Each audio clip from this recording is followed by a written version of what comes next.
and maybe we'll just kick things off. And as soon as she can join as a speaker, we'll do some intros. But want to keep the trains moving on time. So welcome everyone to today's very special Akash Twitter Spaces event, coming to you live and in person from Bogata, Colombia. Lovely Bogata, Colombia.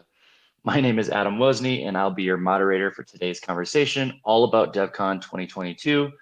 For folks that don't know me, I head up community at Overclock Labs, the creator of Akash Network. So a lot of the community programs, things that you see, I help kind of put together. So today's call, we're going to be covering some of the themes, some of the cool, interesting projects that people have seen here at Devcon, and then the kind of just general overall vibes. Really trying to give people who weren't able to attend this year's Devcon kind of an insider's look into what's happening throughout the week here in Bogota.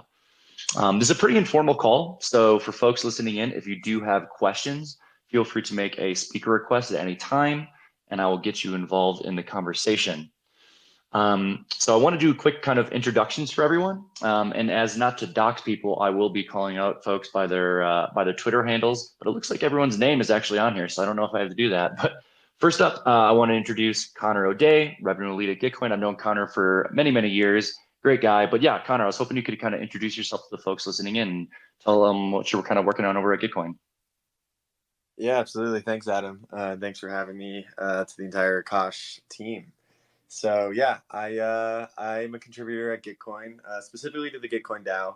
I've been with Gitcoin for about 3.5 years, and I focus on our grants program, our quadratic funding platform. I primarily kind of work with our ecosystem partners.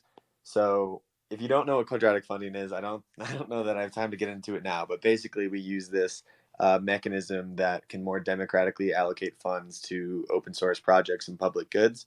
It values the amount of unique contributors more than the total amount donated. So it's a bit more of a democratic funding mechanism to kind of fund different communities and their shared needs.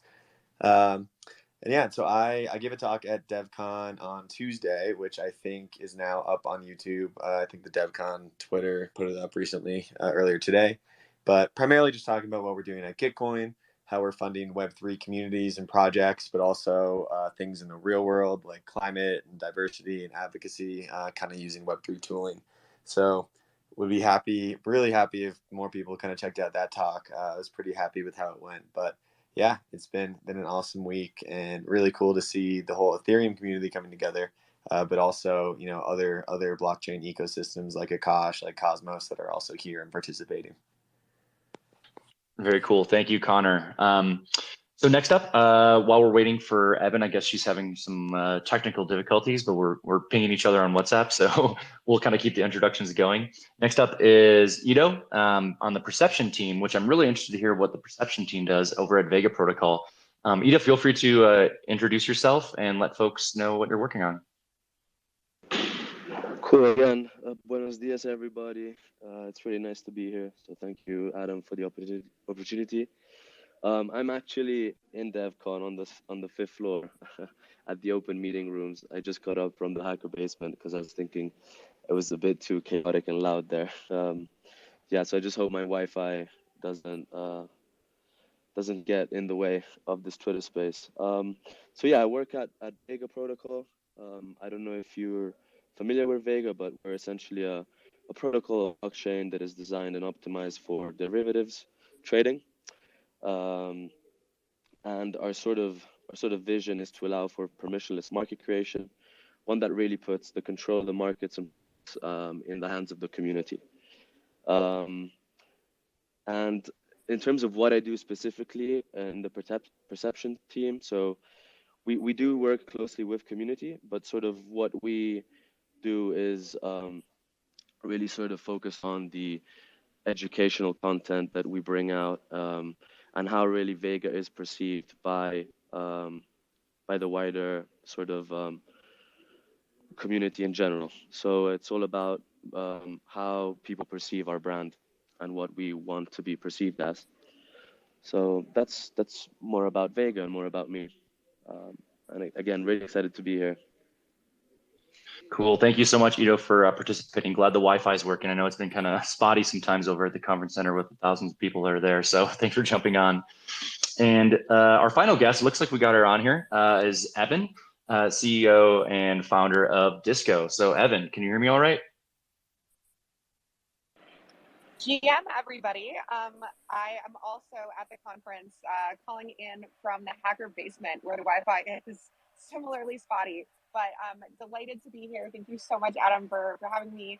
As Connor was noting, it's been really incredible to see the confluence of so many different ecosystems and communities and ideologies come together this week. At Disco, we focus on making it easy for you to own and control the data that describes you. Because you are the multifaceted center of the party, just like a disco ball, and should reflect your data and your identity to the world however you decide. So this week it's been really awesome to see identity and consent come to the fore of so many different conversations, especially as we consider what it means to onboard the next million billion users into Web3. Very cool. Thank you, Evan. Glad we got the Wi-Fi working there over at Devcon. Cool. So I have a handful of questions that I want to kind of cover today, just talking about the conference, some of the things you guys are noticing. But as I mentioned, I do want to keep this pretty informal. So for the attendees listening in, if you have questions at any time, just make a speaker request and I will get you involved in the conversation. So kind of jumping right into it, it's been 3 years since the last DevCon. There's been bull markets and bear markets and COVID markets and just everything in between. So I kind of wanted to talk about maybe some of the differences each of you are noticing between this year's DevCon and the last one that happened in, I believe it was 2019 in Osaka, Japan. And maybe I'll kick it off with Ito. Were you able to attend DevCon in 2019? No, so actually, this is my first Devcon and actually first time here in South America. So I'm really blessed to be here. It's really um, an amazing opportunity. I'm actually also volunteering here for the E Foundation. So it's really great to sort of mingle with the other volunteers and get to know the Ethereum community better. So I'm really proud to be able to volunteer this year and to help out really with this massive event which has took place in these days. So I'm really grateful, really thankful. I can't really give you a perspective on cons, but what I can say is this DevCon has been one for the history books for sure. There's been so much interesting community cross-pollination of ideas and it's been more than there have been like the venue is amazing. It's a 5-floor venue for the people who are not able to see and to be here on the ground. There's been over 1K speaker applications. The community vibes are insane. Bogota has been absolutely lovely. And yeah. Very cool. Yeah, and I do have actually a general question. What's it been like working with the Ethereum Foundation? They're the organization that really puts on DevCon. What's it been like working with them? And so the process started a couple months ago, and after I applied, I was able to make it. And I really have to thank Rory for the Ethereum Foundation. He's been setting up the whole process, getting us volunteers to know each other, mingle out on sort of Zoom calls for us to get a sense of what is expected, get a better idea of what sort of the task we need to do. There are different streams. So there's people working on the swag booth, people helping out on main stage. I was actually put to help out on social media. So I was sort of on the ground, creating content, sending stuff over to the team for them to sort of post that out. So it's been really grateful. Amazing just journey from how it started the whole way here to the actual venue. Very cool. And yeah, moving on to I guess Connor. Yeah, I think you were at DevCon in 2019. So yeah, I'd love to get your thoughts kind of on the differences you're noticing between the two events. Yeah, I'm honored that you think that. I made Prague. I made Prague in 2018, I believe. I did not make Osaka in. I think that was 2019, right? Yes, I believe so. Yeah. So I've only done one DevCon before, but I mean, I just in general with ETH conferences, I do enjoy the bear market conferences because and you get a similar vibe at all of the ETH Global and other type events, but like during the big crazy bull markets, like there is so much excitement, but there's also so much more of like buy my token, like check out my NFTs, everyone flexing. Whereas during the kind of bear market cycles, you get a lot more people just talking about building. And I definitely am getting that vibe here. It's not just all about who's made the most money in the last year. It's very much about, what we're building towards, what kind of key primitives that, we're hoping to see emerge in the next cycle. And it's really just like a lot of core community, developers and builders. It's not so much the speculators that attend these things, in these times of the market. So yeah, I've had a great time, and I think the EF has really shifted their sort of like goals and like focus of these events to be more about, or at least from my view, like supporting public goods and diverse communities, and that's always been kind of like an open theme. But I'm really seeing it thrive and come out a lot more in this one. Like behind all of the booths, you see like the big support public good sign. Um, at this conference, I think they didn't even, or maybe they did do sponsors, but a bunch of the booths were just given out to like community hubs that did not have to pay for their booth, but that are rather building for the community and doing good things.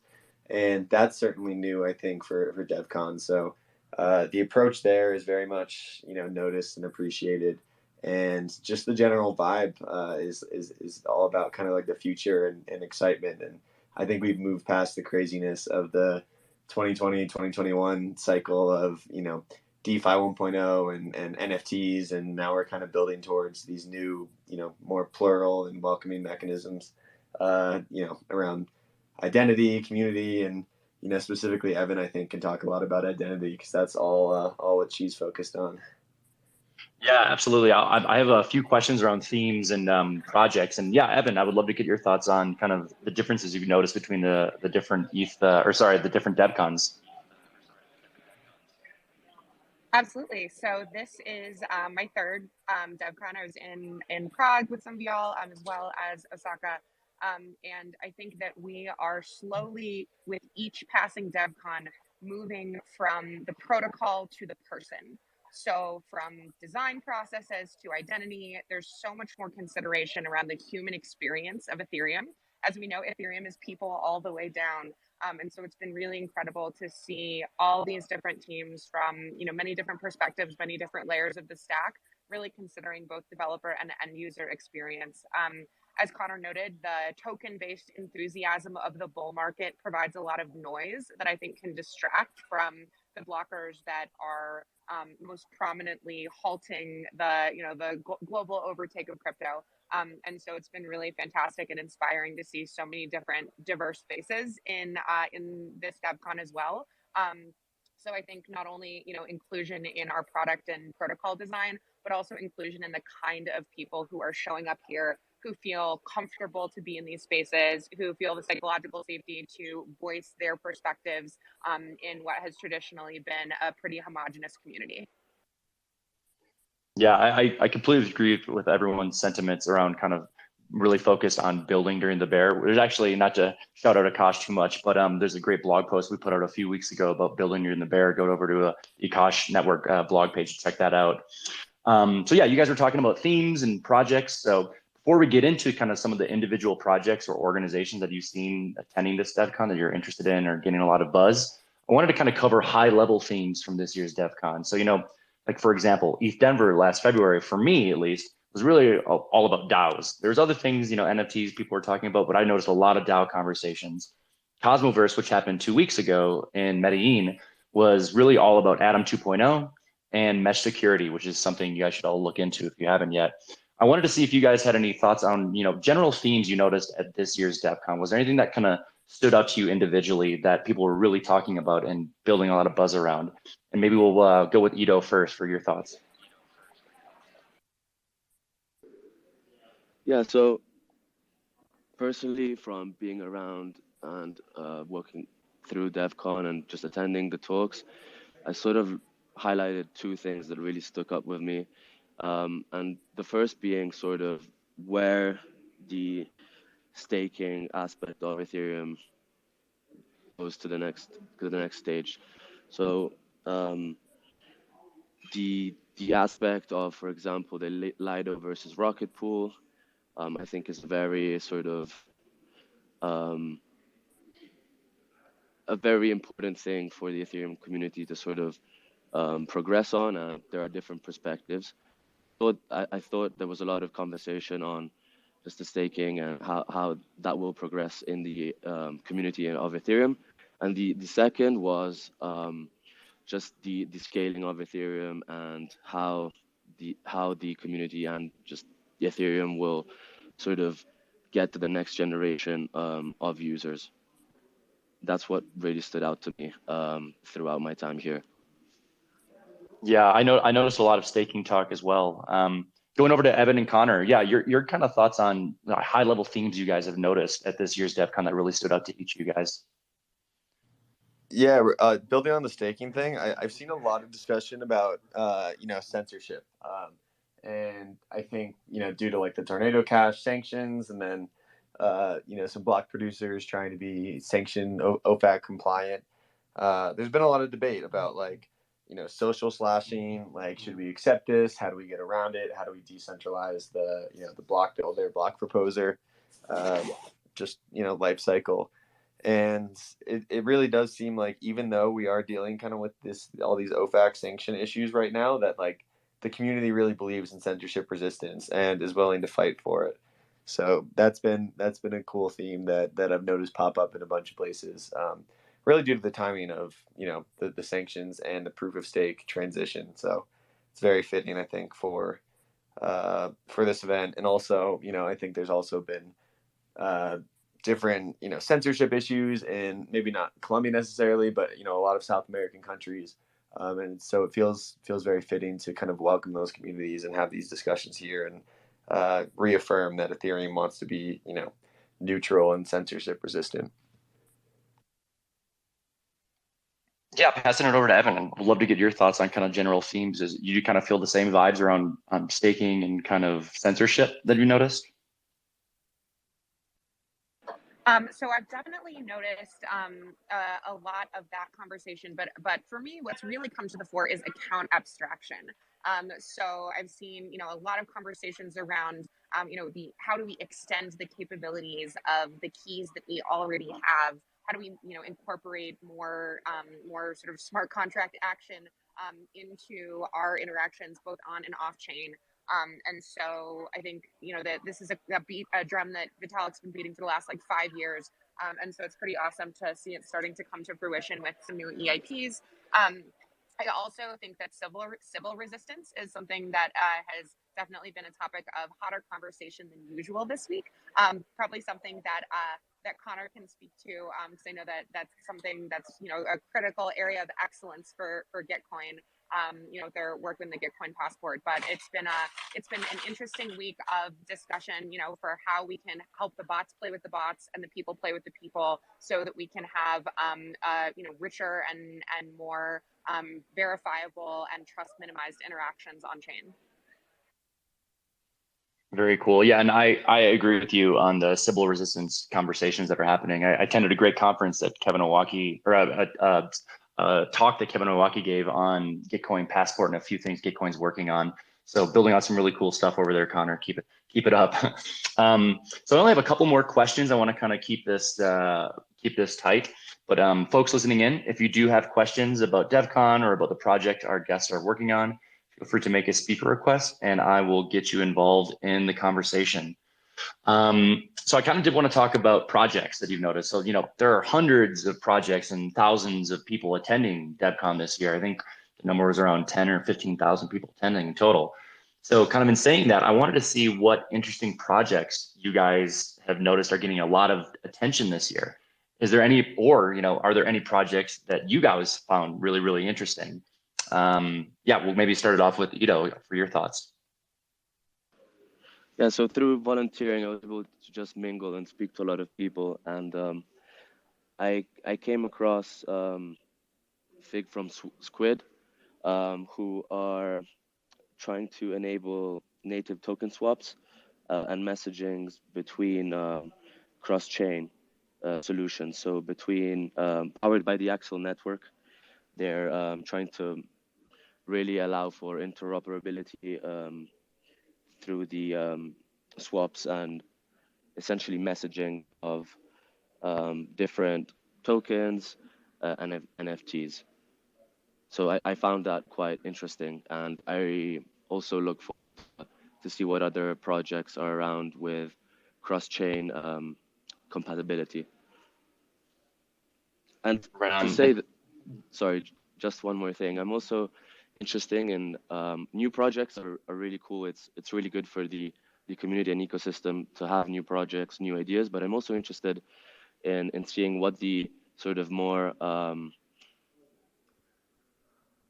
well-seasoned projects, what they're working on, and how are they going to sort of embrace new users into the space. So, for example, MetaMask, I'm quite interested in how their sort of wallet solutions will develop and facilitate the arrival of the next generation.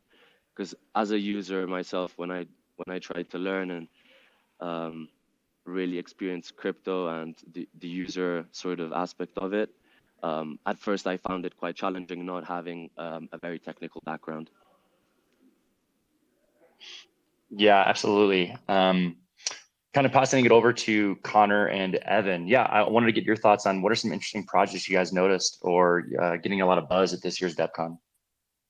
Yeah, I don't know, hot take, but like I felt at least most of the talks that I attended or have seen were like very much not project focused. Like a lot of the speakers are from a specific project, or maybe they are part of multiple DAOs or projects, but like a lot of them were focused on some of the themes we talked about, like proof of stake, censorship resistance, identity, whatever it might be. It's been a lot less of like, wow, look at our cool new shiny thing that we just launched, and more about like community like themes and just kind of like ideals that we have.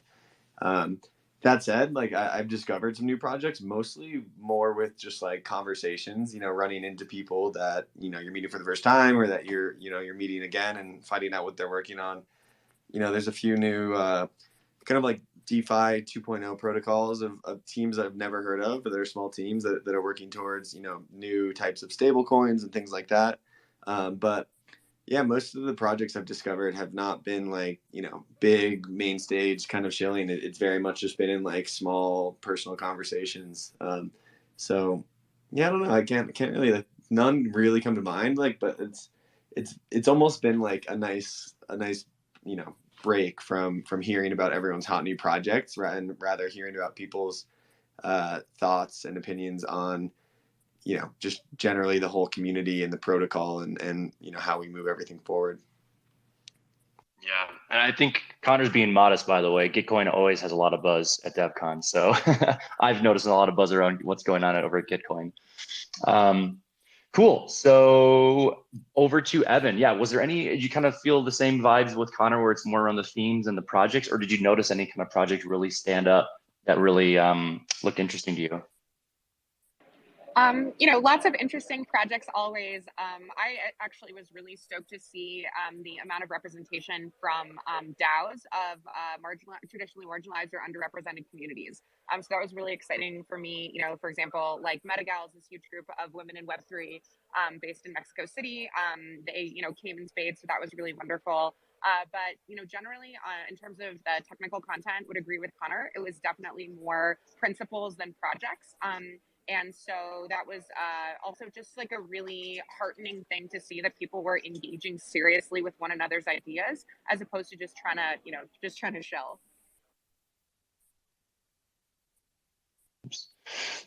Yeah, I completely agree with you. I saw that there was a kind of a women in blockchain kind of whole location on the first floor at DevCon. So yeah, a lot of inclusivity kind of included at this year's DevCon, which I really appreciated. I know we're kind of running up on time, so we do have one question from the audience. Looks like Dominic B. Dominic B, feel free to unmute your microphone, introduce yourself, and ask your question for our guests. Hello guys, I'm happy to be here on this AMA. I am from the beginning on the Akash network, and I love this project. I appreciate all this work what the team are doing. My question is about the GPU marketplace. When it's approximated to to see something about the GPU side? Sure. So I'll answer this very quickly. Well, I want to keep questions relevant to DevCon, but I think Greg in a lot of the Twitter Spaces events that he holds every Wednesday. Usually we hold Twitter Spaces every Wednesday at 8 a.m. Pacific Standard Time. He's answered that a few different times. So if you go into our YouTube page, you can review some of the old Twitter Spaces events with Greg, CEO, founder of Akash, Okay. Overclock Labs and Akash. I would go on there and you should get some answers there. But if you join next week, Wednesday, 8 a.m. Pacific Standard Time, Greg will be on that and he can give you a really good answer on updates on GPU marketplace. Okay, thank you. And did we see something in this this year, something new from our team? I'm sorry, what do you mean something new? In the next 2 or 3 months, if we will see something new from our team on the building. You mean from what's been being built out at Akash? From the roadmap, I mean. Oh, I see. Yeah. So we do have our public roadmap pages live on the website, but if you do want to kind of learn more into like the grittier details, I would definitely recommend heading over to our blog or reviewing some of the old Twitter Space events, or just joining our next one next Wednesday. But yeah, I wanted to kind of I know we're running up on time, and I wanted to keep it tight for our guests. So thank you, Dominic, for that question.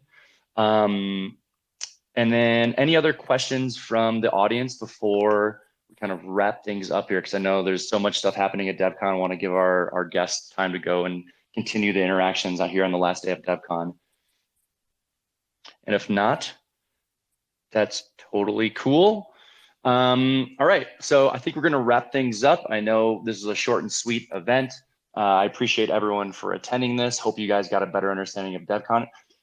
For our guests, is there any way that folks can get in touch with you individually if they have kind of questions? It's just best place to go is Twitter, I'm assuming.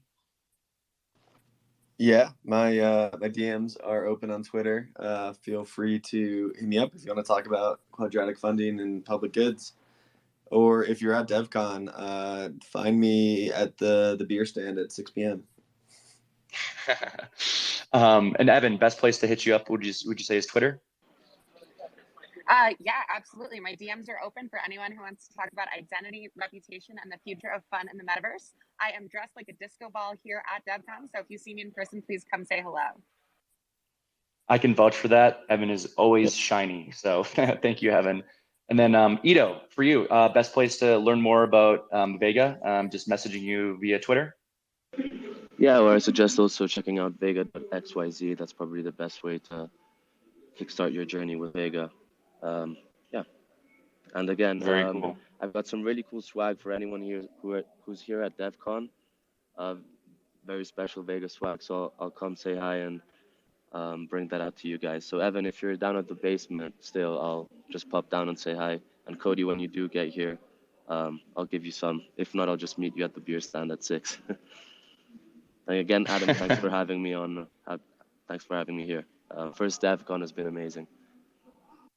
Awesome. Yeah, and thank you guys for attending. Thank all of our guests. Thanks all of our attendees. Big shout out to Evan, Connor, and Ido. If you want to learn more about their projects, just head over to their individual websites.